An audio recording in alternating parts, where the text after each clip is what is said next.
Alors, l'actu du jour en Formule 1. Avant de commencer, je vous rappelle que les news proviennent de ma chaîne principale sur la Formule 1, Type F1. Et il y a aussi mon Twitch, vous pouvez vous abonner. On parle de F1 sur ces deux chaînes de façon constante et régulière. Les liens sont dans la description. Bon visionnage.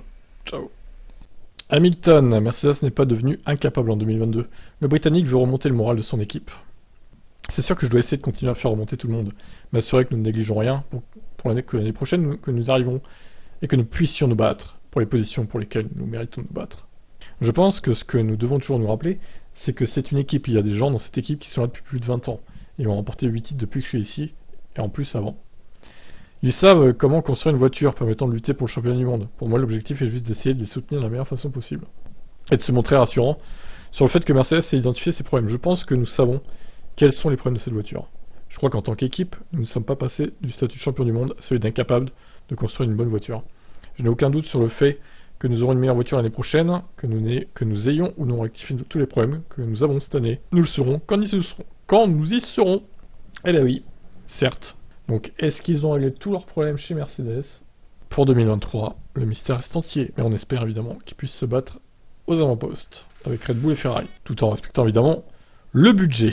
Allez. Wolf encourage les hommes en dépression à se faire aider. Il parle de santé mentale. Alors, moi je pense qu'il y a des cas sur cette chaîne, dans le commentaire notamment, qui feraient bien de se sentir visés. N'est-ce pas? Vous voyez de qui je parle, hein? On ne le citera pas évidemment, pour ne pas lui faire de pub. Il ne le mérite pas. Si vous avez vécu des événements difficiles à encaisser, qu'il s'agit d'une sorte de rejet, d'humiliation, tout cela m'est arrivé quand j'étais enfant, plus jeune, adulte. Je crois que j'essaie de surcompenser cela, et donc je suis déchiré entre cette ambition que j'ai, et de l'autre côté, mon passé et la vulnérabilité du passé. Je crois qu'en étant franc comme les Weasley, et comme Nico l'a été, nous devons montrer que quand nous sommes à la télé, tout semble aller bien pour nous. Mais la réalité est souvent autre pour les pilotes et le personnel de la F1. La vérité est que vous ne pouvez pas savoir ce qui se passe dans les coulisses. Nous souffrons tous à un certain degré, même si nous vivons le rêve de la Formule 1. Alors soyons honnêtes, cherchez de l'aide. Vous ne pouvez pas résoudre ce problème avec un ami autour d'une bière. C'est pourquoi nous voulons être des modèles pour encourager les hommes en particulier à assumer et à dire « j'ai besoin d'aide ». Et oui, certaines personnes en commentaire ont peut-être subi des harcèlements, évidemment aussi, ce qui expliquerait pourquoi ils déversent leur haine envers ce pauvre Lewis Hamilton, notamment. Peut-être qu'ils ont subi du harcèlement de la part de personnes de couleur, hein, n'est-ce pas? C'est peut-être pour ça qu'ils sont racistes aussi. Allez, je vous laisse débattre, évidemment. Ciao. Donc c'était bien l'annonce d'un sponsor hein, pour As. L'annonce est arrivée un peu avant 19h du coup, même plusieurs heures avant. C'est la société MoneyGram de transfert d'argent, avec un accord pluriannuel pour être sponsor titre de As. MoneyGram est une entreprise différente de celle qu'elle était il y a seulement 5 ans. Nous nous sommes réinventés pour devenir un leader mondial dans l'évolution des paiements transfrontaliers grâce à notre activité numérique, à croissance rapide et notre forte culture d'innovation fintech. Et nous ne faisons que commencer. Nous allons continuer de nous bousculer pour répondre aux besoins financiers en constante évolution des consommateurs et nous sommes déterminés à faire en sorte que le monde le sache. C'est pourquoi nous accélérons le mouvement en faisant nos débuts dans le monde de la F1 avec Jean et As F1 Team. Nous sommes heureux d'accueillir une marque incroyable comme MoneyGram, a déclaré As depuis notre entrée en championnat du monde en F1 en 2016. As a acquis une réputation de force et d'agilité et de résilience. MoneyGram apporte un dynamisme similaire dans le monde des services financiers. Bon bref, voilà. Moi j'espère qu'ils seront plus fiables que Rich Energy, hein, n'est-ce pas? Et que Royal parce que pour l'instant avec leur sponsor titre, As ils ont pas eu de chance, hein. MoneyGram estimant que les pays inscrits au calendrier de la F1 en 2023 représentent près de 80% de la valeur de ces transactions, son directeur de marketing, Greg Hall, y voit un potentiel à long terme. Avec cette nouvelle initiative audacieuse, nous rencontrons nos clients, ainsi que de nouveaux clients potentiels là où ils se trouvent, a déclaré Hall.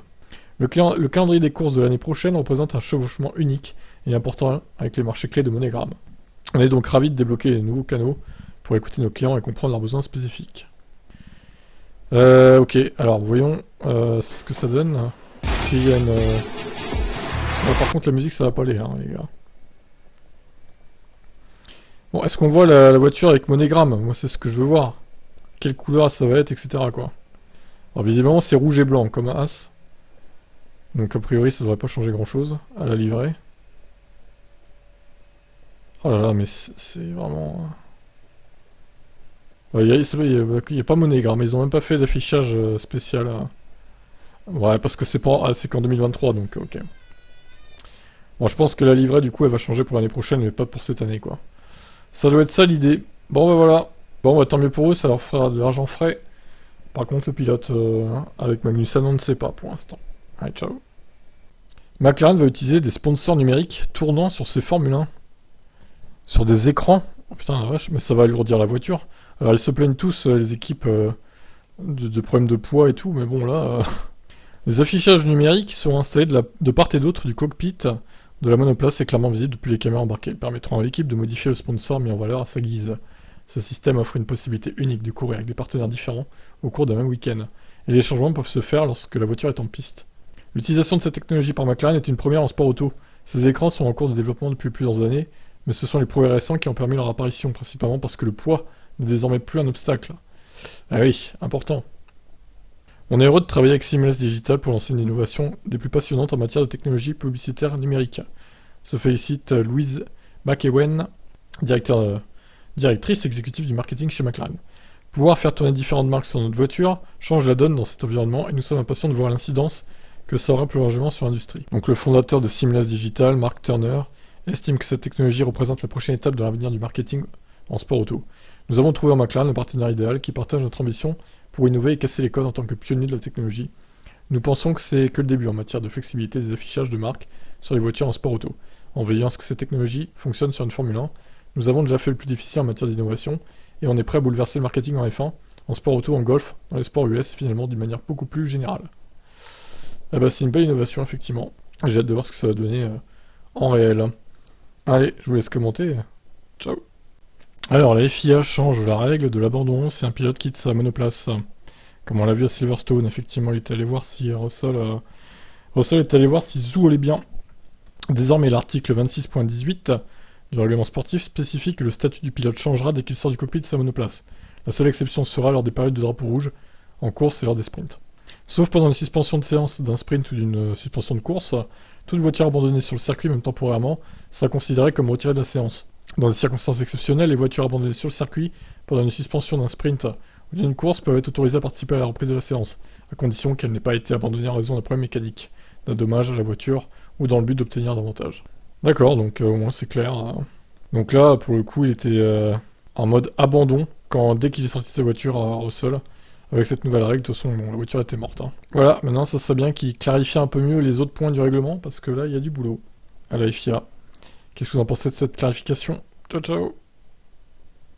Pour un autre Marco, ça sera De Vries le P1, chez AlphaTauri en 2023. Bien qu'il vienne d'arriver. Putain, Tsunoda... C'est dur pour Tsunoda, le mec il est là depuis plusieurs années. Il est même pas considéré comme le successeur de Gasly, quoi. Yuki est jeune, n'a pas cette expérience de parcours, donc Nick devrait être le leader de l'équipe.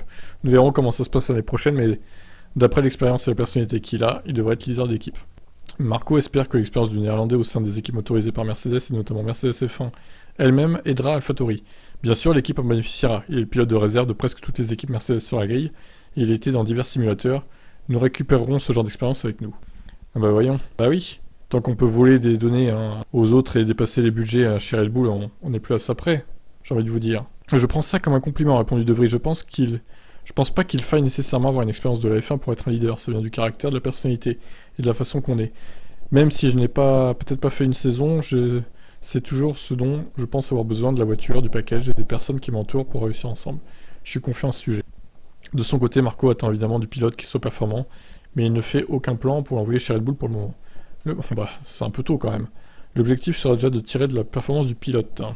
Comme toujours pour nous, c'est une question de perfo quand les gens sont performants. Alors vous savez comment ça se passe, mais nous ne planifions pas pour 2028 ou si Nick sera un jour chez Red Bull. Il s'agit juste de perfo. Donc voilà, Tsunoda appréciera d'être considéré comme un P2 encore. À mon avis, il fera pas plus que 2023 Tsunoda. Je sens qu'il va se faire virer à la fin de la saison 2023. Vous en pensez quoi vous? Ciao.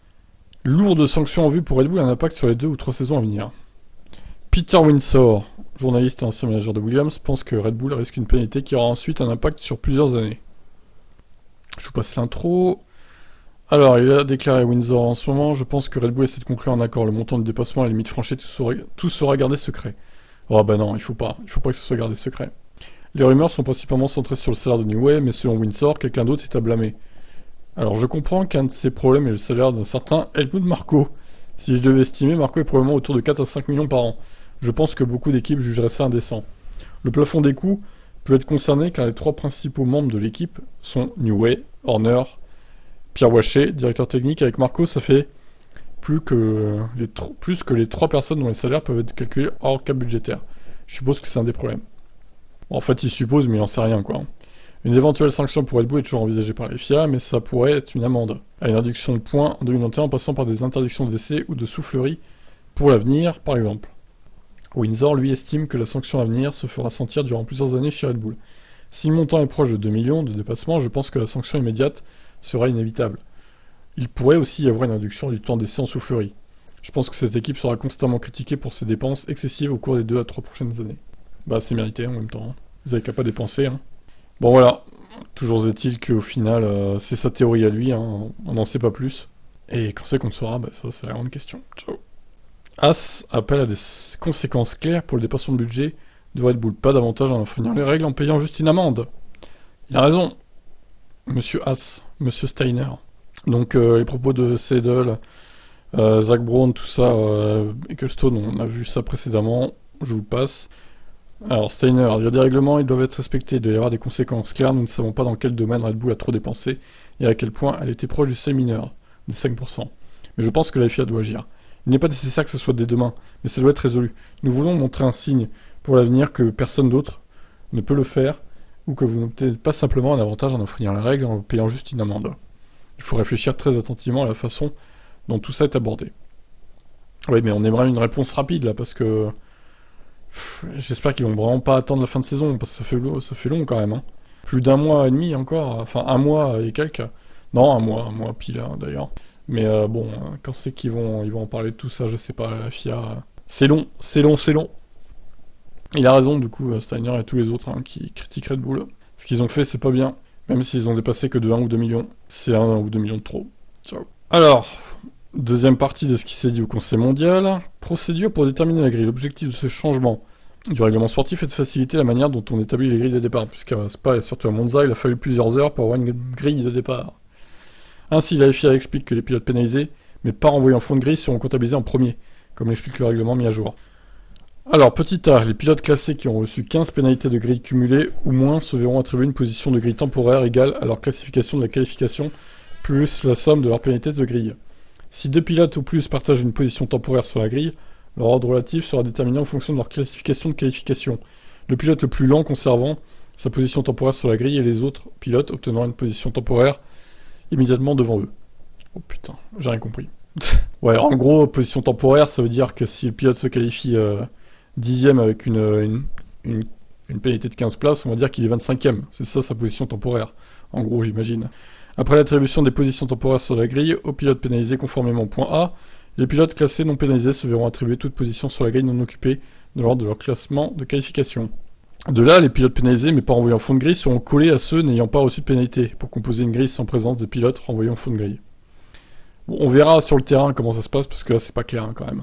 Après l'attribution des positions sur la grille aux pilotes classés non pénalisés, les pilotes pénalisés ayant une position temporaire sur la grille comme définie au point A seront déplacés vers le haut pour occuper toute position sur la grille non occupée. Ensuite, les pilotes renvoyés en fond de grille seront effectivement repoussés en fond de grille, mais devant de possibles pilotes qui ne seraient pas classés, en n'ayant pas établi de temps par exemple.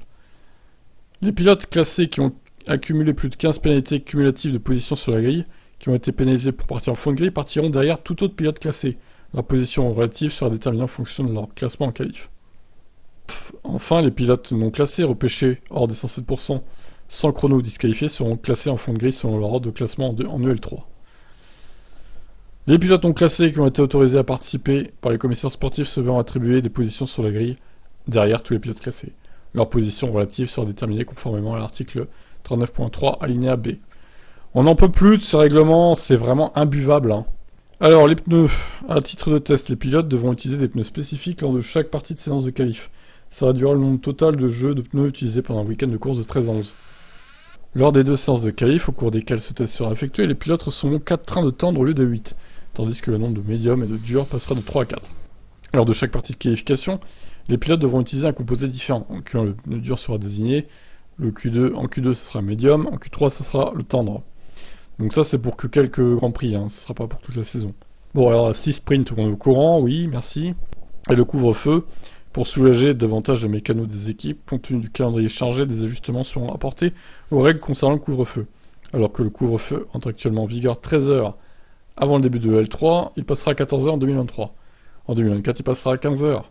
Moins d'exceptions seront également accordées, les exceptions du vendredi restent les mêmes. Dérogation toujours autorisée 2 fois par an. Mais il y aura une forte réduction du nombre d'exceptions les jours précédents. Alors que 8 exceptions sont actuellement possibles le mercredi, ce nombre passera à 4 en 2023, puis à 2 en 2024.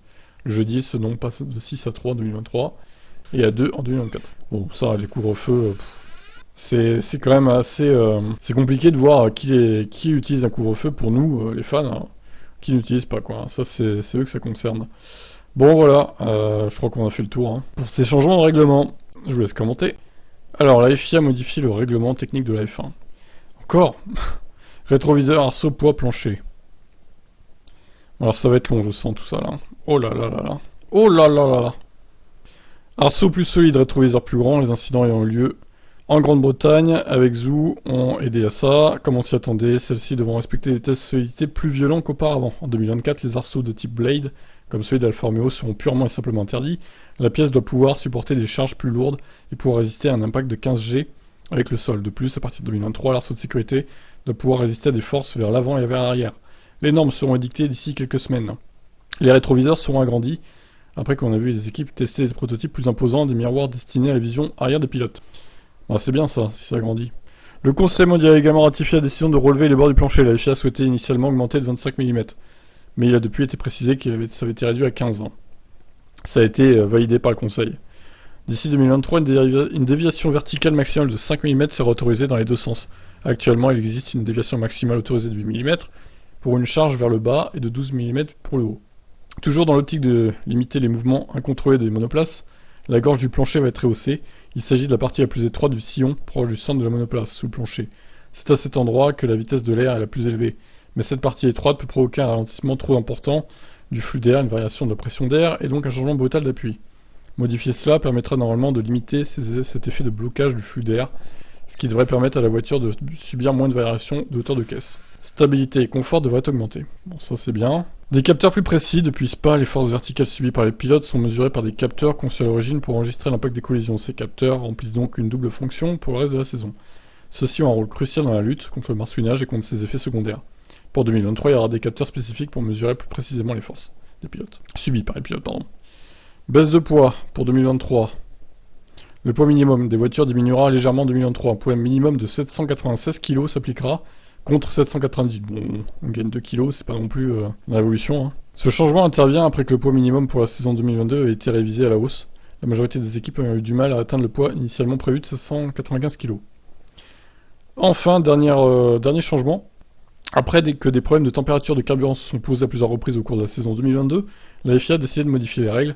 Alors qu'en 2022, le carburant ne doit pas être à une température inférieure à 20 degrés, à partir de 2023, la température ne doit pas être inférieure à plus de 10 degrés par rapport à la température ambiante. Par temps froid, une température minimale globale de 10 degrés s'appliquera. La température ambiante sera relevée 1 heure avant une séance d'essai ou 3 heures avant la course par un service météo désigné par la FIA. Ok, voilà. Bon, bah écoutez, pas mal de changements quand même. Hein. Est-ce que ça chamboulera un peu la hiérarchie? On verra. Allez, bye. Alors, la FIA a identifié les problèmes de procédure au Japon. Les conclusions seront rendues publiques dans les prochains jours. Merci. Alors pourquoi dire que la FIA a enquêté, a identifié les problèmes s'il n'y a pas les conclusions encore?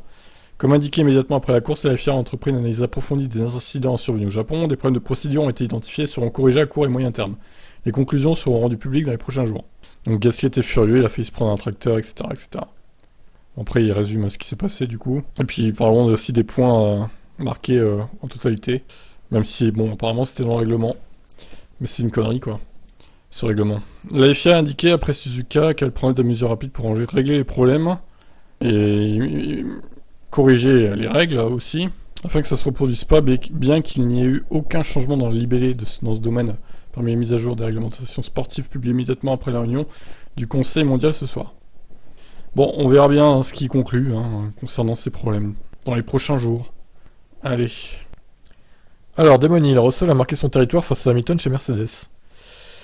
Ouais, oui et non, parce qu'au final, on voit que depuis plusieurs courses maintenant, en termes de rythme, Hamilton est devant quand même. Hein. Ça se voit pas au nombre de points, certes, mais bon.